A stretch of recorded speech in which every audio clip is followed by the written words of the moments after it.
Hi friends, నేను ఈరోజు flax సీడ్స్తో పొడి అవిసెలు అవిసె గింజలతో పొడి చేస్తున్నాను. చాలా హెల్త్ బెనిఫిట్స్ ఉన్నాయి. వెయిట్ లాస్కి కానీ, హెయిర్ ఫాల్కి కానీ, ఇవన్నిటికీ చాలా మంచిది ఈ పొడి. డైలీ అన్నంలో ఒక ముద్ద వేసుకొని ఫస్ట్ ముద్దతో ఇది తింటే చాలా హెల్త్ బెనిఫిట్స్, మన హెల్త్కి చాలా మంచిది. సో ఫస్ట్ ఈ పొడి చేసుకోవాలంటే బాండ్లీని ఫస్ట్ కొంచెం ప్రీహీట్ చేసుకోండి. దెన్ లేటర్ అవిసెలు యాడ్ చేసుకోండి. నేను రెగ్యులర్గా చేస్తూ ఉంటాను, సో ఇట్స్ క్లీన్. కొంచెం కొంచెం చేసుకుంటాను నేను, అంటే ఒక 10-15 డేస్కి సరిపోయేటట్టు చేసుకొని ఉంచుకుంటాను. సో నౌ ఇది చిటపటలాడే వరకు కొంచెం బాగా వేంపాలి. కొంచెం టైం తీసుకుంటుంది.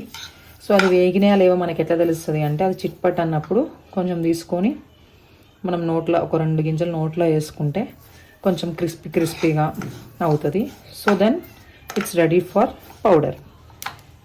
సో గైస్, వినిపిస్తుందా అండి సౌండ్? చిట్పట్ అంటుంది. అది ఇంకా బాగా వేగాలి.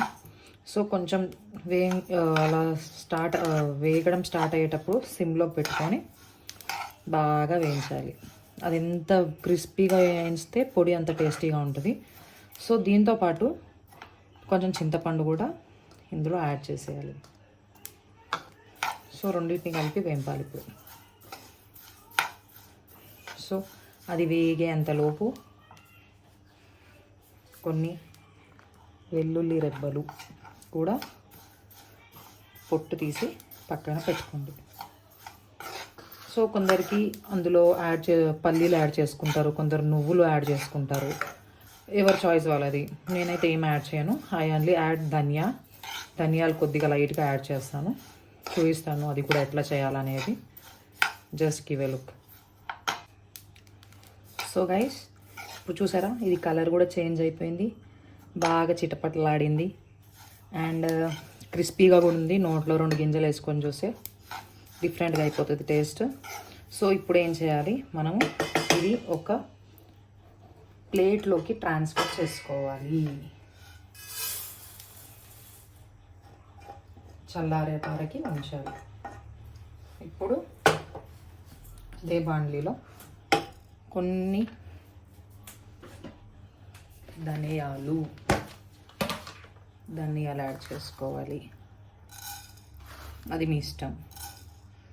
లైట్గా మెంతులు, బస్. ఇఫ్ నీడెడ్ జీరా.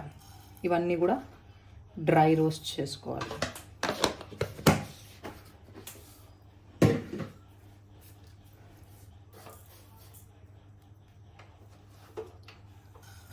ఇది మనం డ్రై రోస్ట్ చేసే వరకు అది చల్లారుతుంటుంది.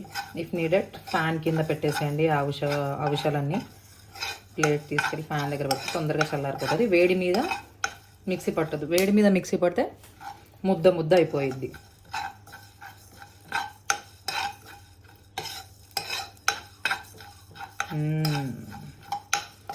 కానీ ధనియాలు వేయించితే మాత్రం టేస్ట్ అద్దుర్సబ్బా. ఎవరికి ఇష్టం కామెంట్ చేయండి. ధనియాల స్మెల్ ఇలా వేయింపేటప్పుడు ధనియాల స్మెల్ వస్తుంది కదా, నాకైతే చాలా ఇష్టం. జీరా ఇంకా ధనియా పొడి సూపర్ ఉంటుంది. ఇందులో ఇంకా మెంతులు కూడా యాడ్ చేశాను కదా లైట్గా. So it's smelling different, it's good. So friends, ధనియాలు, జీలకర్ర, మెంతులు కూడా డ్రై రోస్ట్ అయిపోయాయి.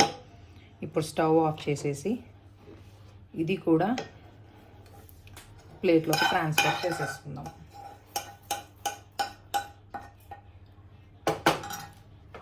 సో కొందరికి ఎండుకారం ఇష్టం ఉండదు.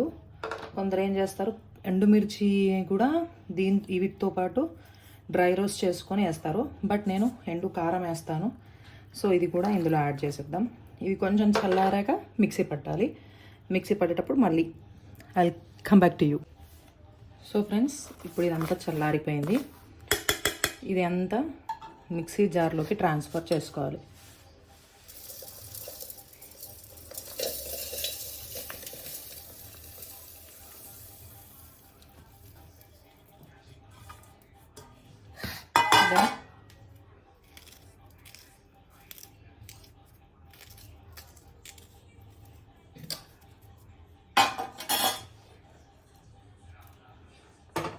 ఇదంతా మిక్సీ జార్లో ట్రాన్స్ఫర్ చేసుకున్నాక ఇందులోకి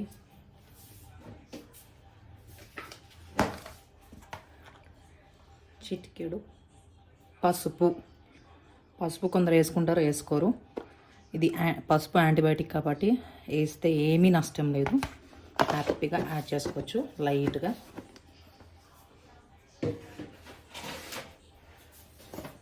నెక్స్ట్ సాల్ట్, ఎవరికి టేస్ట్కి తగ్గట్టు వాళ్ళు వేసుకోండి.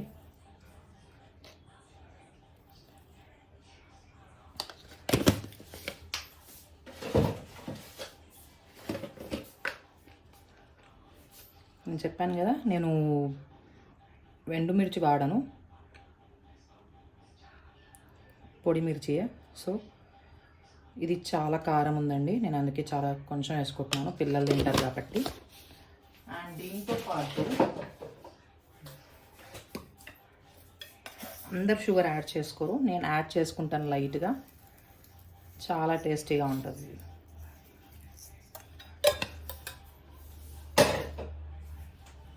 సో ఇప్పుడు ఇది మిక్సీ పట్టాలి. సో ఫ్రెండ్స్, నేను మిక్సీ పట్టేశాను, ఎలా ఉందో చూద్దామా. 1 2 3. వావ్, స్మెల్ అదిరిపోయింది. టేస్ట్ చూడాలి. ఒకవేళ మీరు తినేటప్పుడు ఈ మిక్సీ పట్టేటప్పుడు చూసుకోండి ఉప్పు కారం అవన్నీ సరిపోయినాయా లేదా అని, లేకపోతే మళ్ళీ మీరు యాడ్ చేసుకోవచ్చు. ఇది అంతా ఇప్పుడు వేరే జార్లోకి ట్రాన్స్ఫర్ చేసుకోవాలి. ట్రాన్స్ఫర్ చేసుకొని ఇది జొన్న రొట్టెకి, చపాతీకి, వేడి వేడి అన్నంలోకి తింటే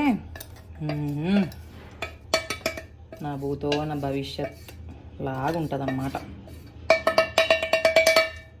ఓకే, నచ్చితే లైక్ చేయండి, షేర్ చేయండి, సబ్స్క్రైబ్ చేయండి. ఇంకేమైనా వీడియోస్ కావాలి అంటే కామెంట్ చేయండి. Bye bye.